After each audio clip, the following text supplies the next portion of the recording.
Welcome to the deep dive. Today, we're cracking open a really fascinating set of sources.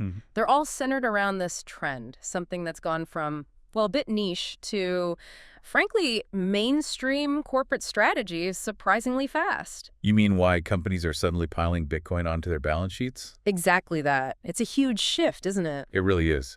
And the sources we have today really zero in on the forces driving this change in corporate finance thinking. Absolutely. Our main source material for this deep dive, it's an article from Crypto Slate. It's got key insights from Matt Hougan. He's the CIO at Bitwise. Right. Hougan's perspective is pretty central here. Yeah, and it's backed up with some pretty sharp data analysis from Binance research as well. Good combination. So our mission today is to, cut through the noise a bit, understand what's really behind this movement. Try and gauge the scale, too, right? Based on the actual numbers. Yes, exactly. Gauge the scale and maybe peer into what the future might hold based on what these sources are suggesting.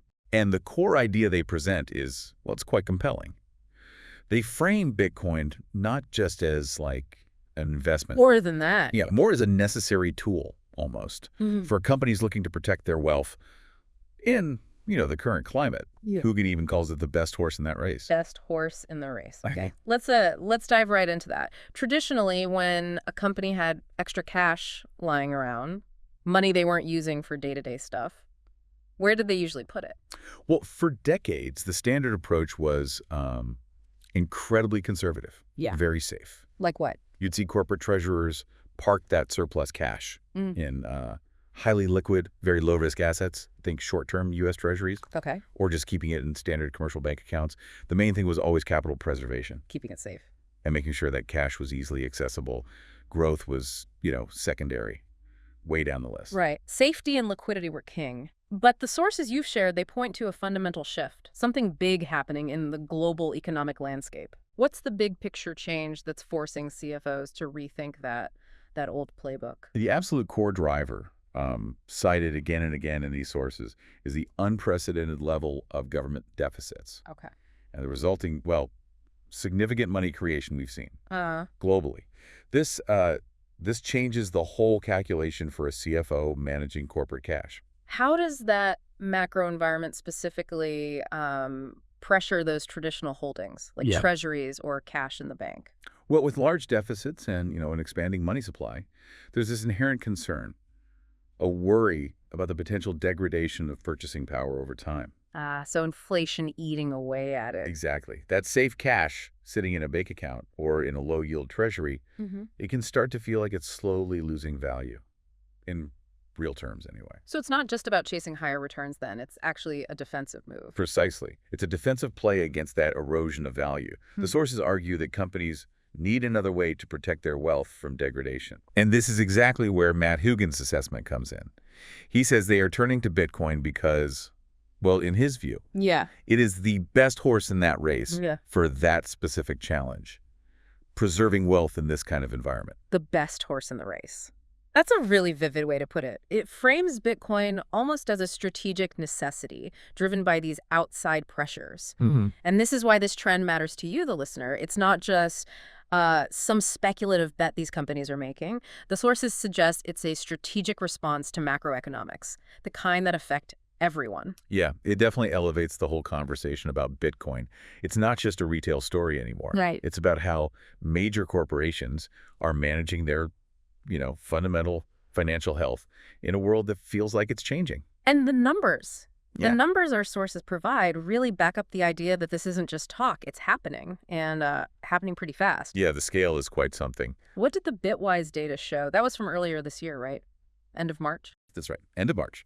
The Bitwise data noted 79 publicly listed firms were collectively holding a pretty substantial amount of Bitcoin. How substantial? The figure was around $57 billion worth, at that time anyway. $57 billion across 79 companies. By March, okay, that's already significant. But then Binance research gives us an even more recent snapshot, right? Up to May 31st. Correct. How does that picture compare? Well, the Binance research report shows quite a jump, a big one actually. By May 31st, the number had grown to 116 public firms. Wow, okay. From 79 to 116 in just a couple of months. And maybe even more strikingly, these firms collectively controlled approximately 809,100 BTC. 809,000 Bitcoin. Yeah. And just to put that in perspective, just 1 year before that, the figure was only about 312,000 BTC held among public companies. Whoa. Okay, hang on. Going from roughly 300,000 BTC to over 800,000 BTC in just 1 year? Yeah. Those numbers really underscore the acceleration we're talking about. They really do. The sources definitely emphasize the speed. They point out that over 25 companies specifically revealed new Bitcoin allocations just since the beginning of April. Over 24 new companies jumping in just, what, a bit over a month?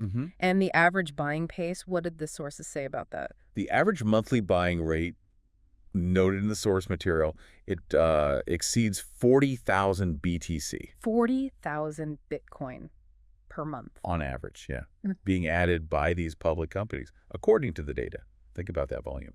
Just flowing into corporate treasuries. That is a serious pace of accumulation, just huge.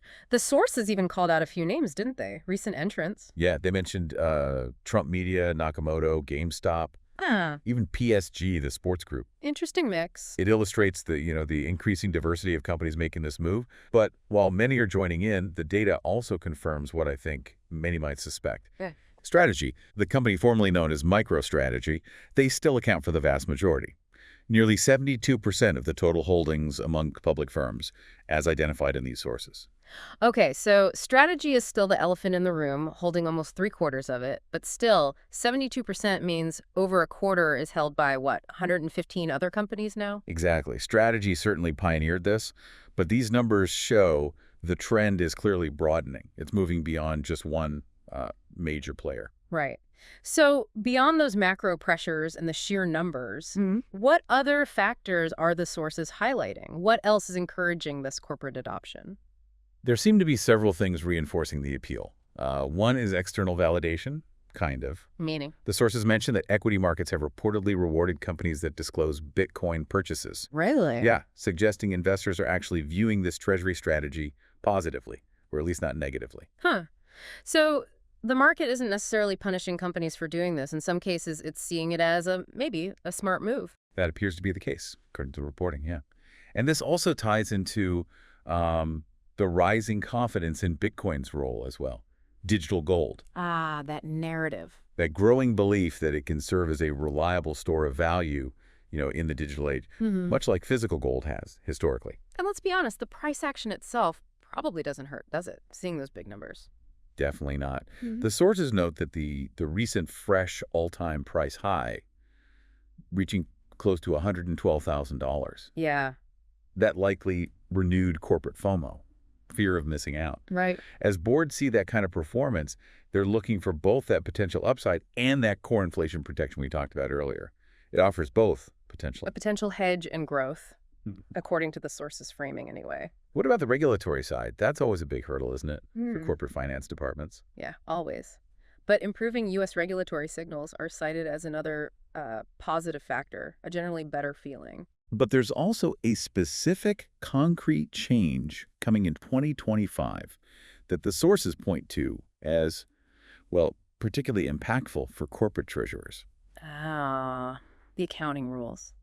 That's the real nitty-gritty, isn't it? That can make or break a treasury strategy sometimes. It really can. What's changing next year? This is pretty crucial, actually. Starting in 2025, new accounting rules will allow companies to use fair value accounting for their Bitcoin holdings. Okay, what does that mean practically? Well, previously, they had to treat it as an intangible asset. Yeah. And they had to record these impairment charges if the market price dropped below what they bought it for, even if they didn't sell. Ouch. That sounds like it would create weird volatility on the books. Exactly. Complex accounting volatility. Right. Fair value accounting means they can simply mark the asset to its current market value each period, up or down. Simpler. Much simpler.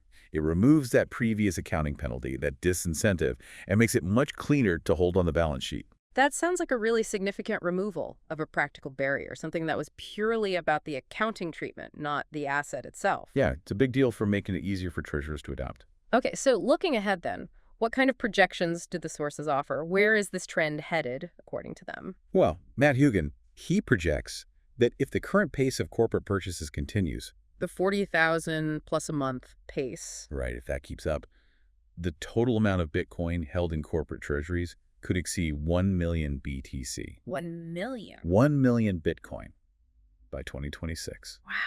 Over 1 million Bitcoin held by corporations within just a couple of years. That's a bold projection based on the current trajectory. It is bold, yeah. But Binance Research's perspective in same source material, it kind of frames that 1 million BTC target as attainable. Really? Yeah, but conditional. Yeah. Dependent on stable macro conditions persisting, and importantly, continued regulatory progress. Okay. So it's not just Hougan saying it in isolation. The data analysis seems to support the possibility, at least, under certain conditions. That's the idea presented, yes. And what does Hougan expect more in the nearer term, like this year? He expects more cash-rich, multinational corporations to diversify into Bitcoin this year. Okay. And the underlying rationale, it comes back to what we started with. Those ongoing concerns about dollar debasement, still very much a driving force for companies sitting on big piles of cash. So the primary driver we discussed right at the beginning, it's still very active, which suggests the trend is likely to, well, broaden and continue at pace. That's certainly the picture painted by the sources, yes. Yeah. They suggest this practice is moving from being, a niche allocation by just a few firms. Like strategy initially. Right, to becoming a more mainstream consideration, potentially even a norm in corporate treasury management playbooks going forward. It sounds like a potential really fundamental reshaping of how companies protect their balance sheets.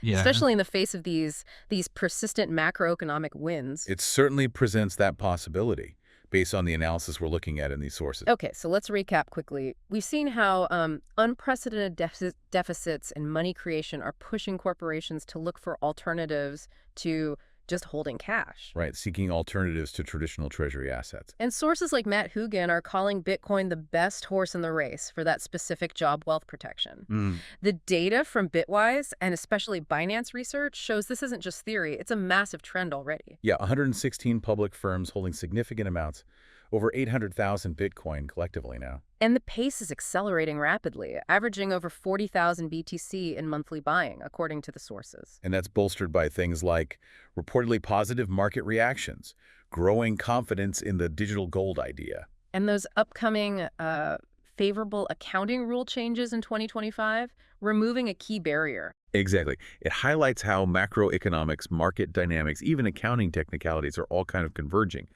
pushing this significant shift in corporate strategy. So this all leads to a pretty compelling question, doesn't it? Drawn directly from the trajectory described in these sources. Which is? If these concerns about dollar debasement do continue to persist, and if this trend of corporate adoption keeps going at the kind of pace the sources report, what might the deeper implications be? Think beyond just the price and perception of Bitcoin itself. Okay. What could this kind of widespread shift mean for traditional treasury management practices, and maybe even the broader financial system itself over the coming years? That's definitely something to mull over. A lot of potential knock-on effects there.